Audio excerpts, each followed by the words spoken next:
Welcome to another issue of the Cool Tools Show and Tell.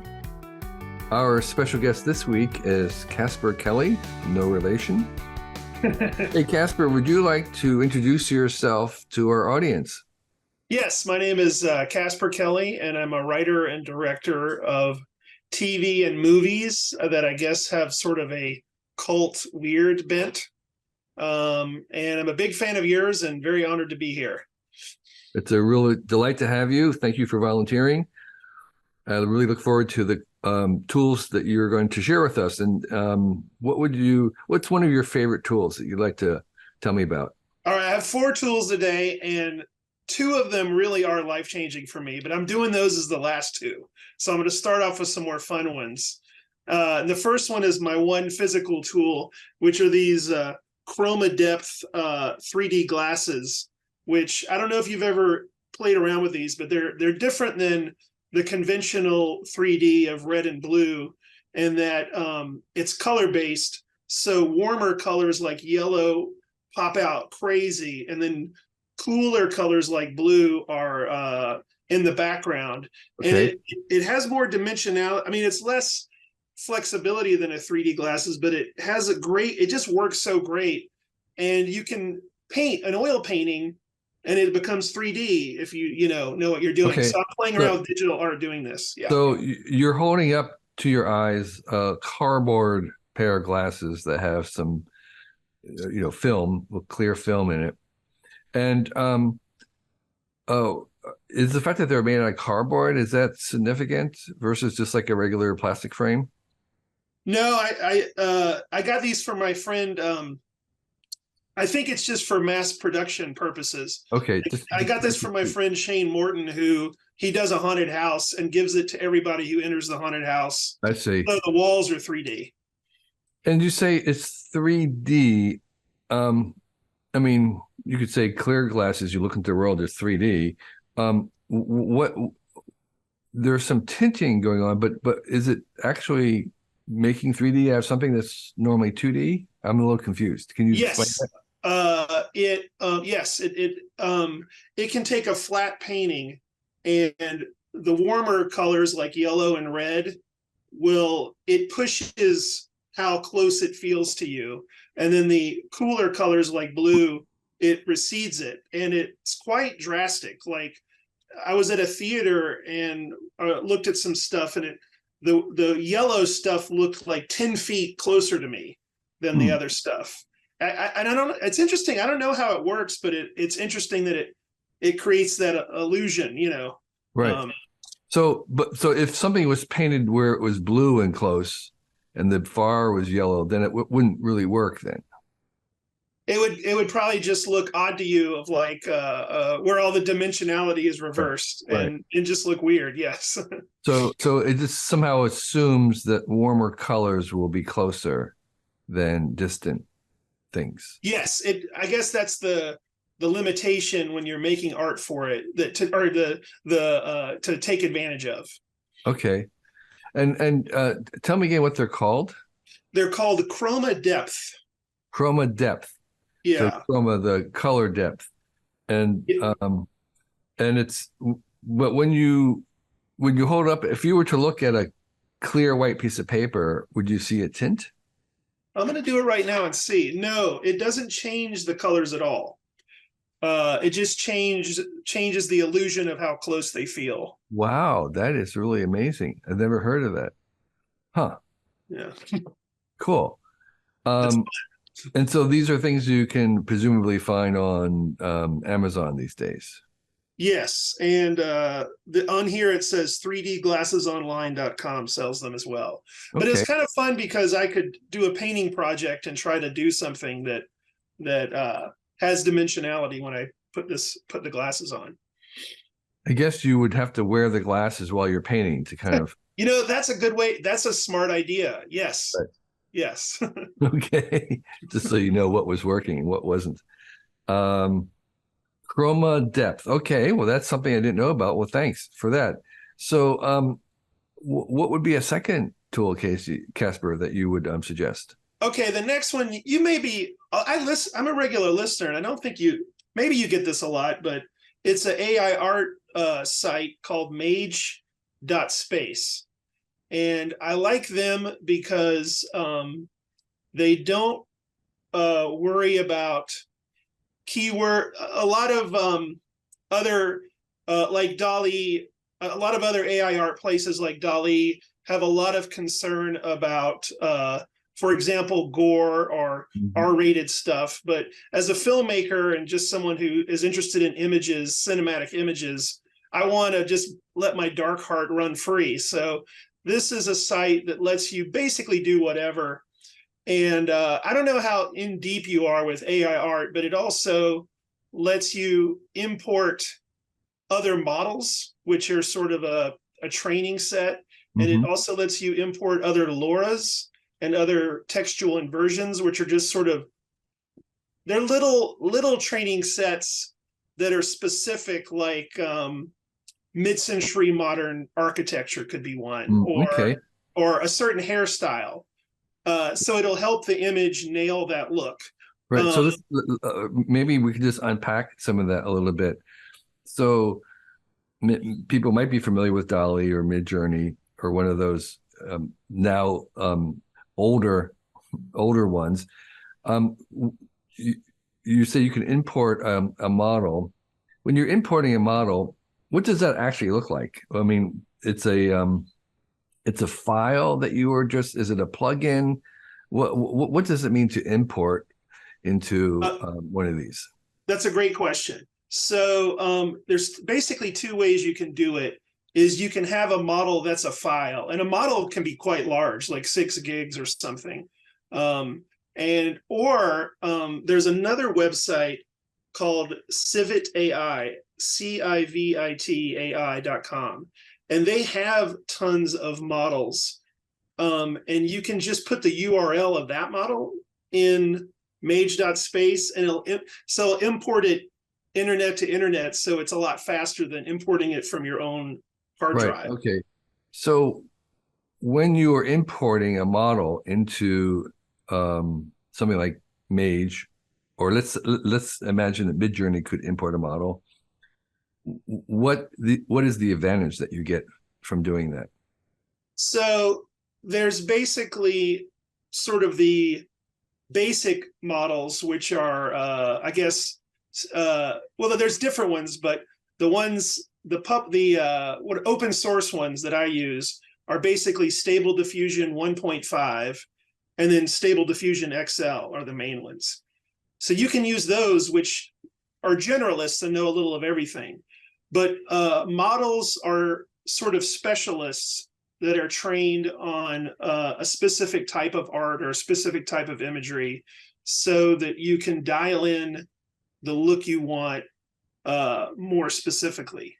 Okay. And I just want to add, just as a side note, that it just shows I have no predictive power of the future, because I would have guessed that being able to do this art and writing and driving a car would be like the last things AI would be able to do. I would thought it would be making our beds and dusting our houses, and yeah, we don't have that. And somehow it's making amazing art, and it's very interesting.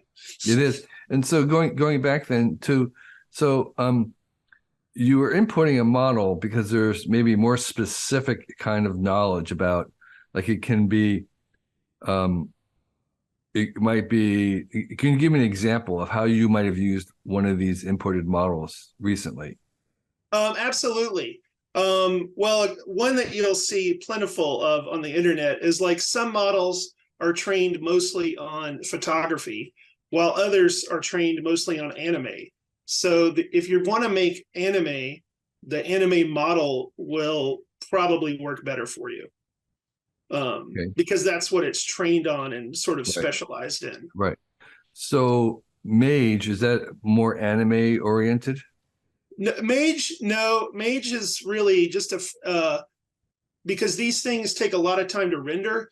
So you can download this stuff and render it on your own computer, but it'll take a long time. So Mage is basically just a user interface, a web interface that allows you to use their machines to render it, which is a lot faster. but I wouldn't say it's anime focused.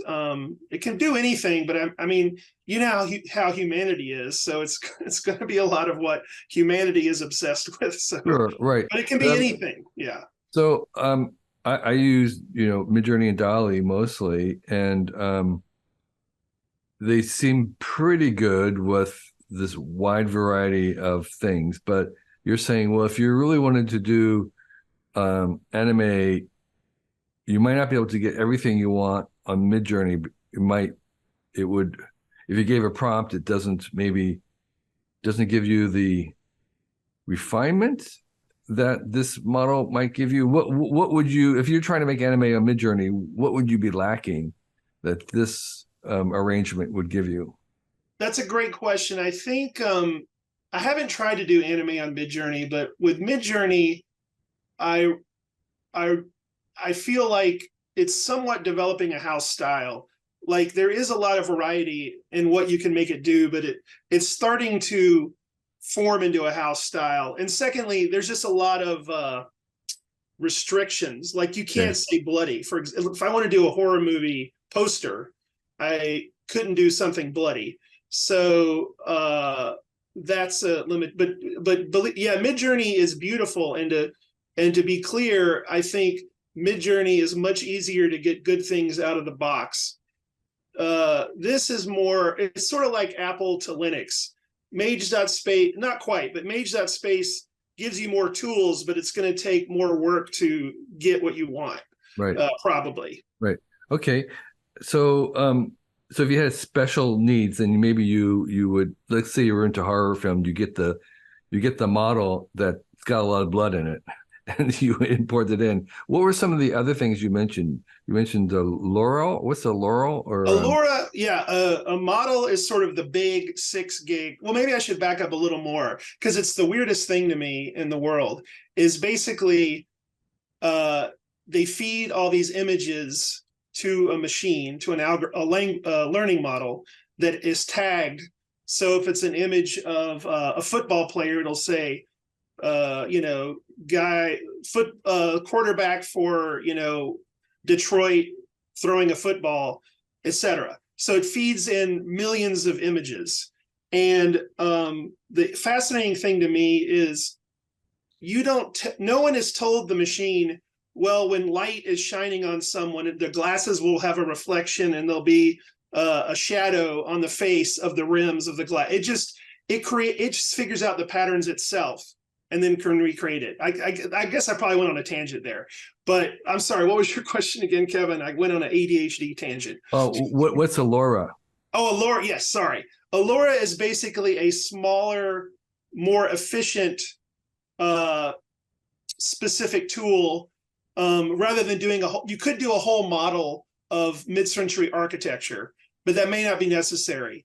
It's a smaller model that's maybe a gig or a half gig to just that you use in conjunction with a model to refine it. And what would be an example of the way you might use Allura?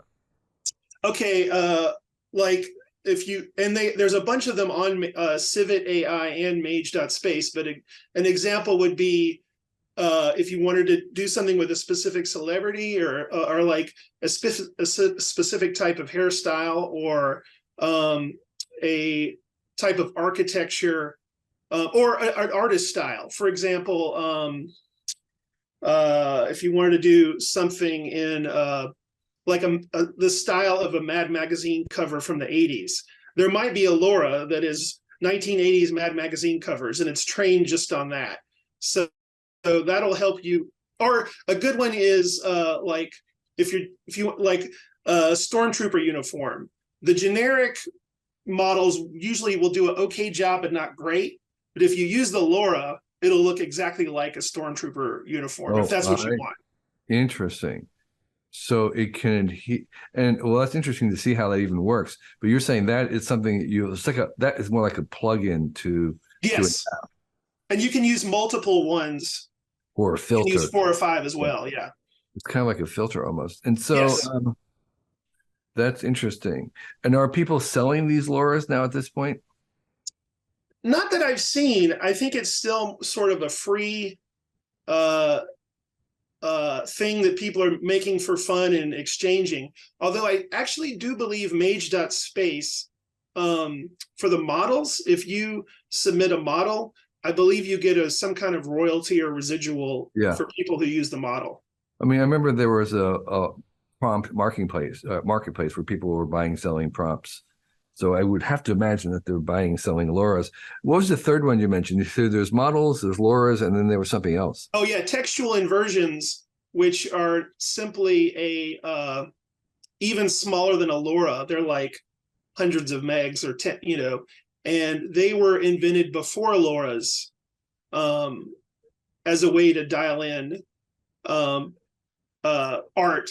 But LoRa's are probably better, and they were invented after. But there are still textual inversions around that could be useful. And that's the same kind of thing where you load it into your model in some fashion.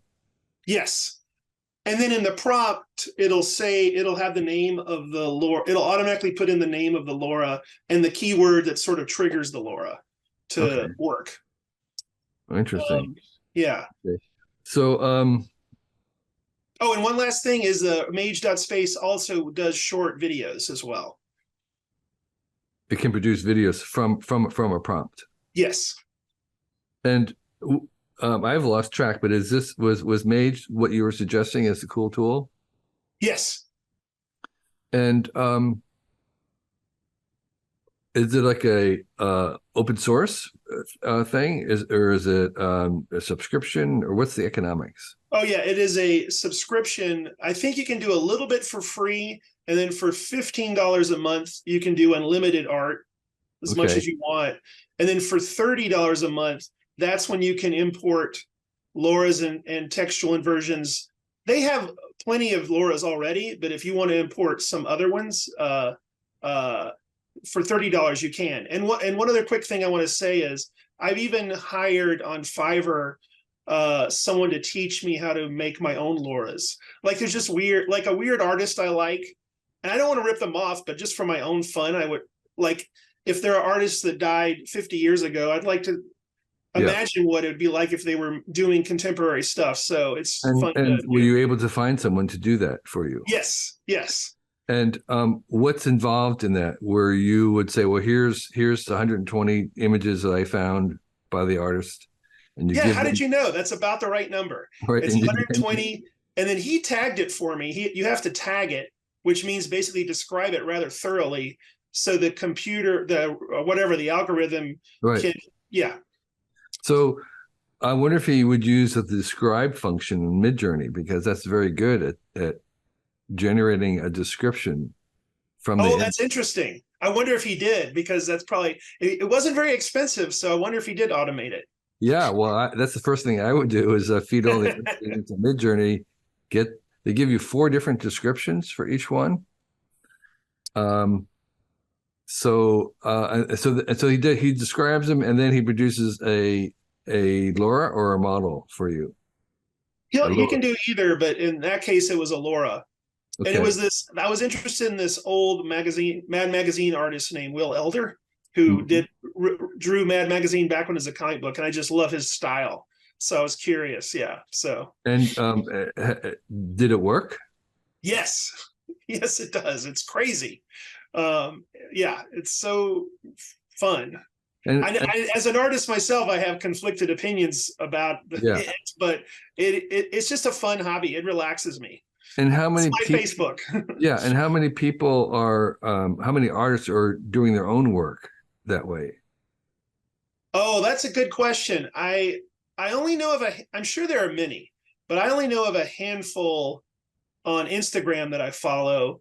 Like there's one called Nice Aunties, and they're really taking advantage of it, taking advantage of the glitchiness of it to create things that are very odd and unsettling, but very interesting.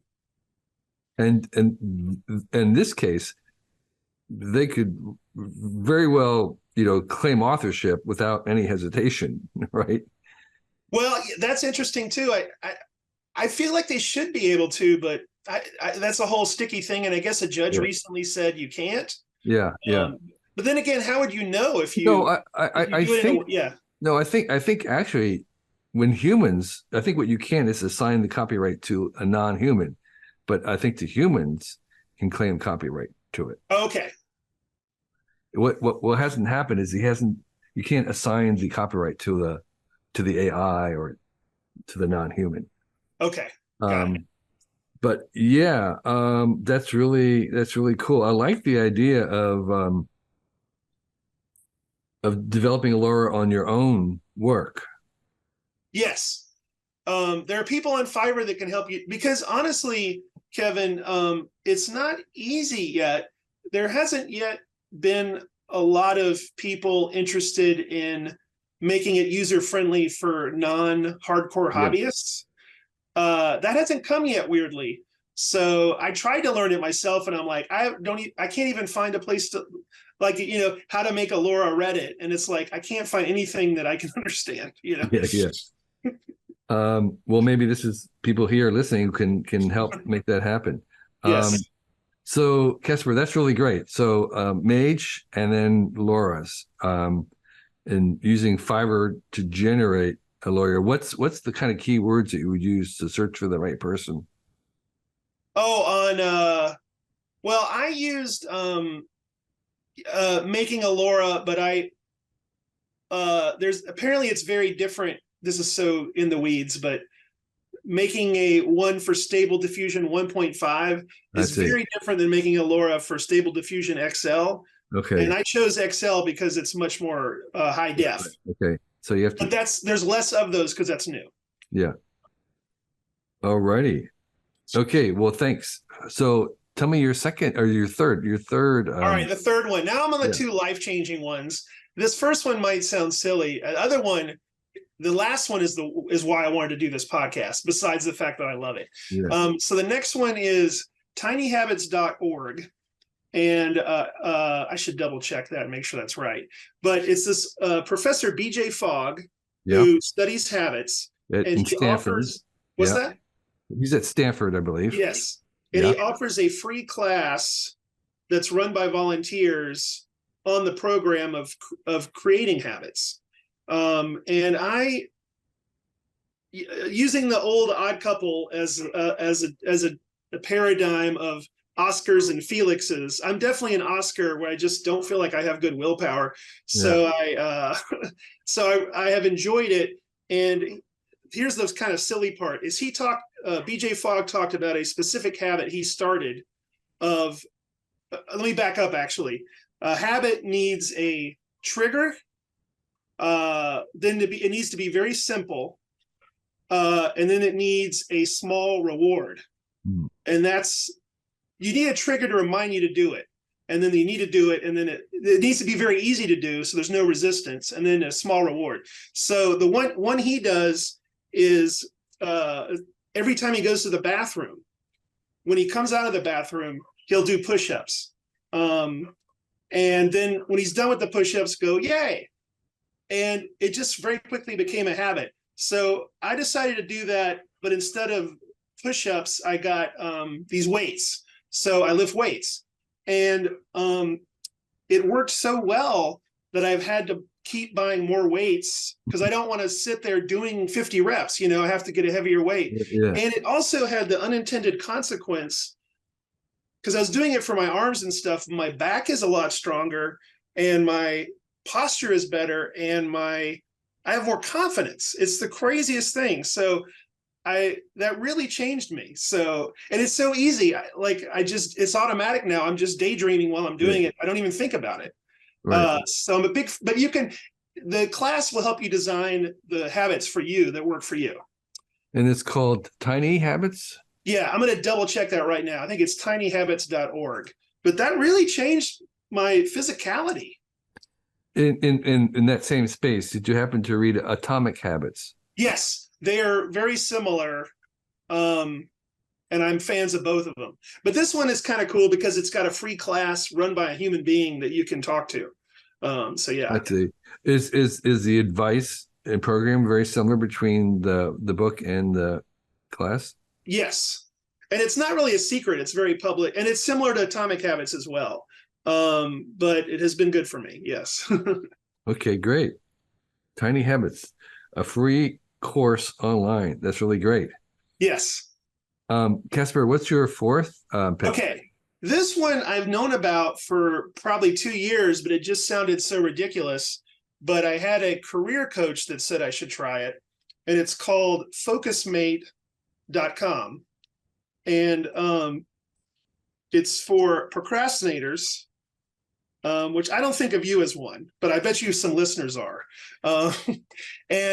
Basically, it's free as well. And you book a session, and it pairs you with a random person in the world on Zoom or their own format. And you meet with them, and then you go for an hour, say, and I'll say, hello, Kevin, what are you working on today? Oh, I've got to write this article. What are you working on? I need to clean my house. I need to dust my house, and then I need to do this other thing. Okay, great. So we're going to leave our cameras on so we can see each other, but we're going to mute ourselves, and then we're going to work for an hour. And then after that, we're going to check in and see how we did. And it doesn't sound like it would work, but it works miraculously. And they say there's a lot of research behind it, where there's something in your lizard brain where if you tell a face, I'm going to do this, and the face is there the whole hour, you just naturally are going to do it. Right. It helps you a lot, and it really worked well for me.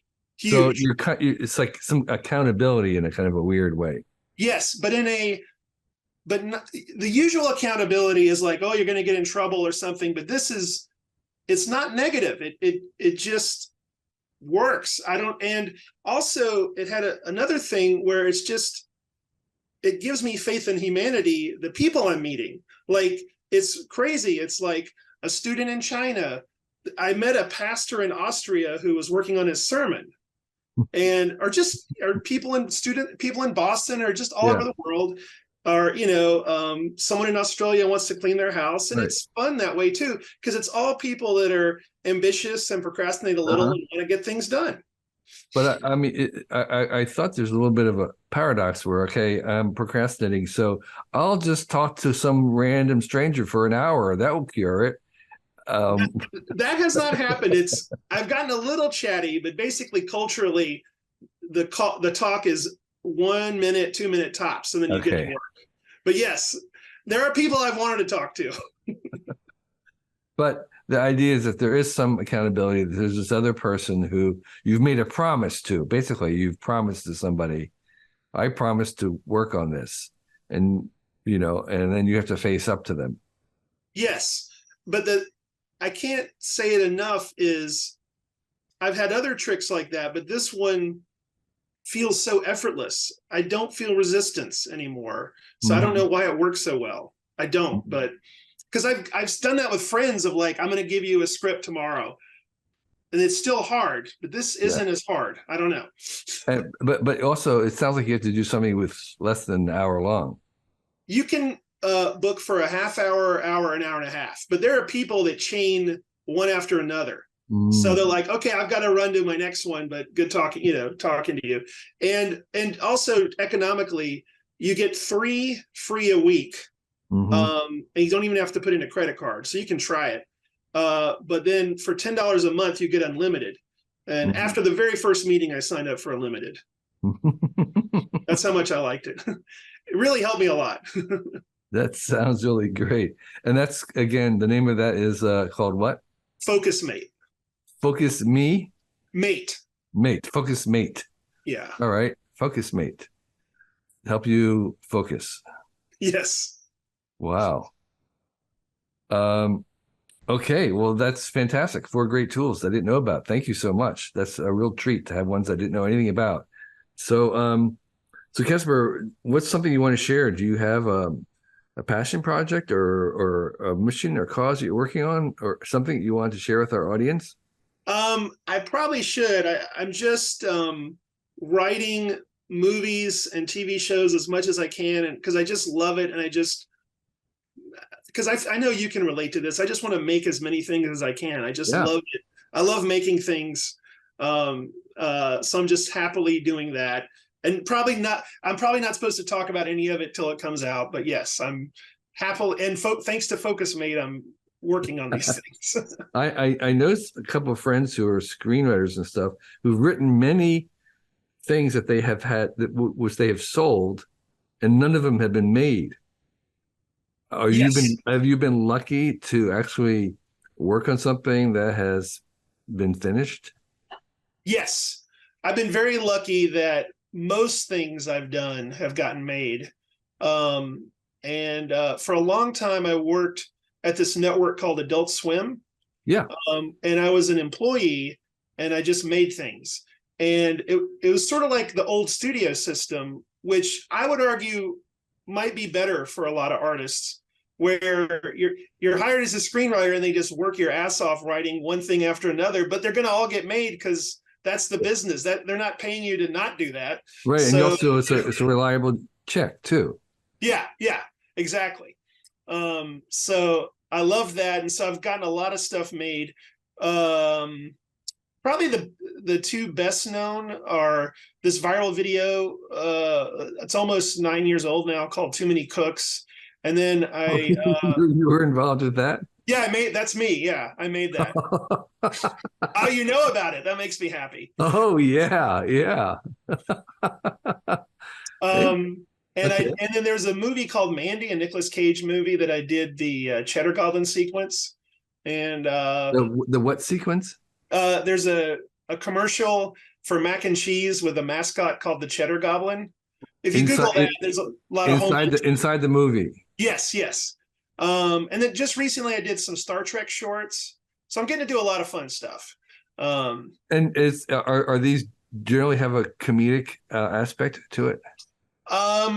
Often, but part of the reason I went freelance and left Adult Swim, although I still do a lot of work with them, was to venture further into drama and other things that are not necessarily comedic. However, Kevin, I have to confess that I'm one of those people that I'll write something and I'm opening up a vein and revealing my pain, and people will go, "That's so funny."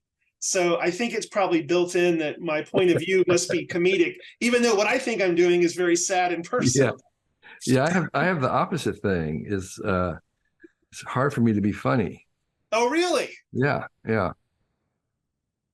Like the typical advice throughout the universe is when you do a talk, the first thing you do is you tell a joke. I'm incapable of it. That's fascinating. Yeah.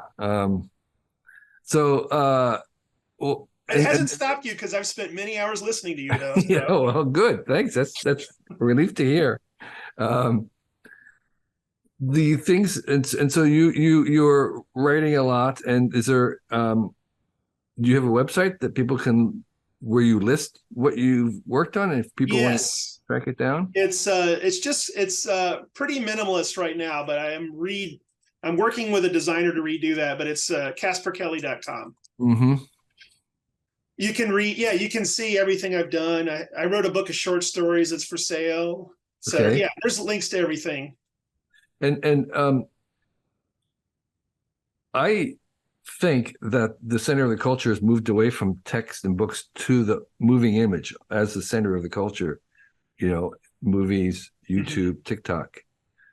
Are you doing much yourself with actually doing the whole thing of producing it and making it visible? The tools seem to allow us that instead of needing a whole team, a whole company to take some ideas and make them into a moving image, we can do that with tools and increasingly AI. Are you fooling around with that in any way? Are you tempted to try to do things solo? I definitely am interested in it, and I definitely, as a hobbyist, play around with it. Most of the stuff I've done, all the stuff I've done professionally, has been with a team and collaboratively, which is wonderful. But I do think, although I have a lot of qualms about AI, I think it will be interesting when one person can make a Pixar level animated feature, because it'll allow for very weird individual idiosyncratic movies that right now don't make economic sense. Right, exactly. Yeah, Right. And there'll be, 99% of it will be total crap, but there'll be 1% genius that could never occur any other way. Yes. Um, And we're seeing glimmers of that with little tiny short films and stuff that are interesting. Yes. have you done any graphic novels? Well, I used to do a weekly cartoon strip that was actually featured in Wired back in the day. I did it was an early online comic, but it was also in weekly newspapers back when those were a thing. And I also recently What was the name of that? it was called Fried Society. Okay. And I think Newt Gingrich was on the cover. I remember that. So that you can now guess the year of that. And I just recently wrote a comic book for Star Trek. So I'm interested. I think you're the same way. I'm just interested in my career would probably be farther if I focused on one thing, but I like to do a lot of things. That's just how I like to do it. Yeah. Yeah, we did a graphic novel. I don't know if you know about it, called The Silver Cord. Oh no, I don't know about it. I'm writing it down right now. Yes, Silver Cord. It was made with some people from Pixar and ILM. Oh wow. It took 11 years. It was humongous. I don't know, 500 pages. Oh my gosh. It was way too big, way too ambitious. It was a Kickstarter thing. It's still on Amazon, The Silver Cord, and it's about robots and angels and AI and drones, but that was done 11 years ago. So oh my God. So it was very prescient yet it was again. very prescient, but everything is caught up. It was about what happens if these robots get souls, but they're souls from the dark side instead of the good side. And so anyway, there's a half angel, half human, who's the hero. And if I'm correct, you did forgive me if I'm way off. You did a book about vanishing Japan, right? Vanishing Asia. Vanishing Asia, yes. That's another huge book. So that's right. Oh yeah. Lots on the bookshelf there. Yeah, way too big. My first written book was way too big. Well, it's been a delight, Casper. Thank you so much for volunteering for this, and you had told us some tools we didn't know about, which I really appreciate. Yes, and thank you. I'm a big fan. And one last thing I got to say is I'm such a big fan of your someone who works with you, Claudia Dawson, and her. Okay. I wrote something for Phantom Kangaroo, and I think that magazine is great too. It is, and I think she may be listening right now. So she's great. Okay, well, thanks, Casper. All right, take care. This year, our Cool Tools blog will be 20 years old, which means we've been posting something new every day for 20 years. It's only possible because of the very engaged and knowledgeable readers and listeners like yourself. You've kept this place going, and we are very grateful for you. With this idea of 20 years in mind, we decided to try an experiment this year, and I'm inviting our guests and listeners to join me on our Cool Tool Show and Tell, which is the program that you're listening to right now. So if you feel you'd make a good guest on this podcast and have 4 uncommon tools that you'd like to share with us, please sign up on our forum on the website, and we'll see about inviting you. You must be comfortable talking on a video, and you need to have some tools that you can show. We record on, as you know, on Zoom. We do a YouTube version, a video version of it, as well as an audible version. Fill out the form if you're interested, and list your 4 cool tools, and we'll see if there's a good fit. The applications aren't guaranteed in any way, and we're looking at tools that are new to us and appropriate tools, and whether the times will work for you. So we're really interested in hearing from people all over the world, not just in the US, although the tools have to be available online, easily available online. And if you are a longtime listener, you kind of know what the definition of our tools are. They're very broad. They can be anything that's handy, from something in the kitchen to something you use to travel, to a workshop, to something professional that we may not know about. We're really interested in things that we don't know anything about. So this is an open invitation. We'll give it a try. If you think you make a good guess for this podcast, fill out the form. There'll be a link somewhere on our website. And we look forward to chatting with you. Thank you.